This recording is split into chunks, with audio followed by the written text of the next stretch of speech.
You already know the moment. Someone disrespects you in front of people, or takes advantage of the fact that you're easy to lean on, or says something calculated to get a reaction out of you. And for a second, your whole body wants to respond right now. That pull is not weakness, it's biology. But the men who actually earn respect long-term are the ones who learn to let that pull pass through them without controlling what happens next. Marcus Aurelius ruled the most powerful empire on earth and still spent his nights writing to himself about the same small battlefield every one of us fights, the half-second between being provoked and deciding how to respond. Today we're walking through 5 specific situations where that half-second decides everything, and the one shift that makes you genuinely harder to manipulate, not just harder to read.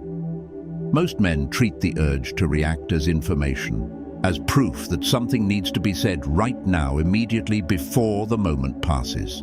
It isn't. The urge to react is just adrenaline arriving early.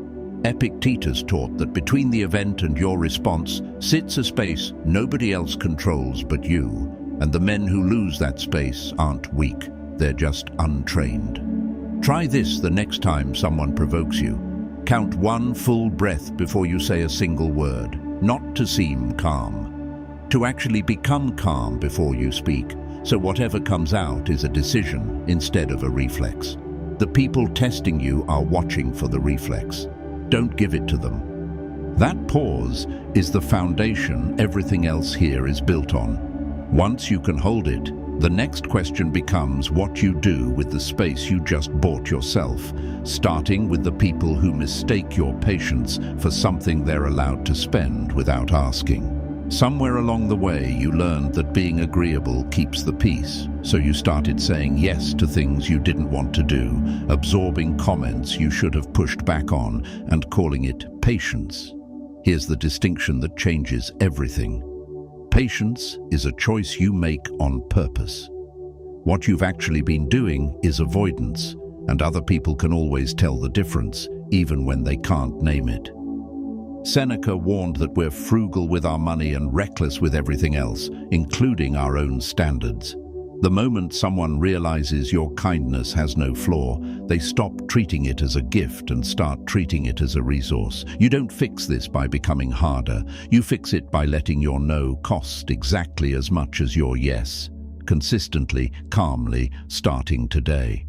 Notice that neither of those first 2 moves required raising your voice once. That's not an accident. The most underrated form of power in any confrontation is the one almost nobody trains on purpose. Silence gets mistaken for weakness constantly because most people only know 2 settings, fighting back or staying quiet out of fear. There's a third option almost nobody talks about, staying quiet on purpose while fully aware of what's happening, because you've already decided the moment doesn't deserve your energy. Marcus Aurelius called this choosing your battlefield instead of accepting whichever one gets handed to you. A man who explains himself to everyone who provokes him is negotiating for approval he never needed in the first place. A man who says nothing and means it is the one the room actually remembers. Practice this the next time someone tries to bait you into an argument. Let the silence sit there, uncomfortable, until they're the one who has to fill it. Here's where it gets harder to spot, though, because some people aren't provoking you by accident. They're running a test, and most men fail it without ever realizing a test was happening. Some comments aren't careless, they're calculated, designed to see exactly how far they can push you before you snap, freeze, or fold. You can usually tell if you're paying attention. The comment lands a little too specific, a little too timed, delivered with just enough smile that reacting seriously makes you look like the problem. The test isn't whether you feel the sting. You will. The test is what you do in the next 5 seconds. Epictetus separated the world into what's within your control and what isn't. And how you're treated will never be within your control, but how you respond always is.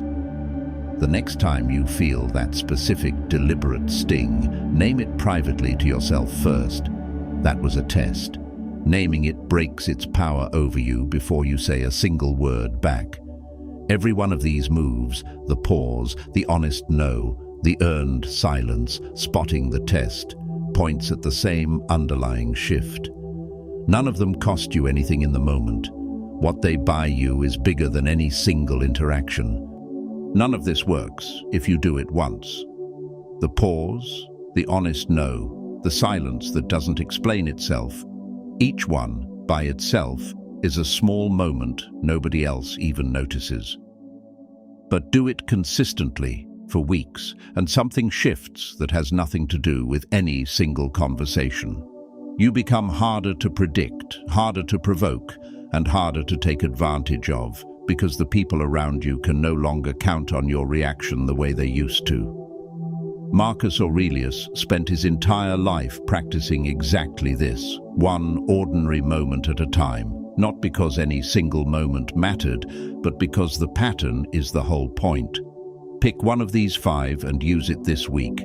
Just one. Watch what changes when you actually do. That's the real shift. Not becoming colder, not becoming harder to reach, just becoming a man whose calm can't be bought, borrowed, or provoked out of him on someone else's schedule. If you saw yourself in even one of these 5, you already know which one to start with.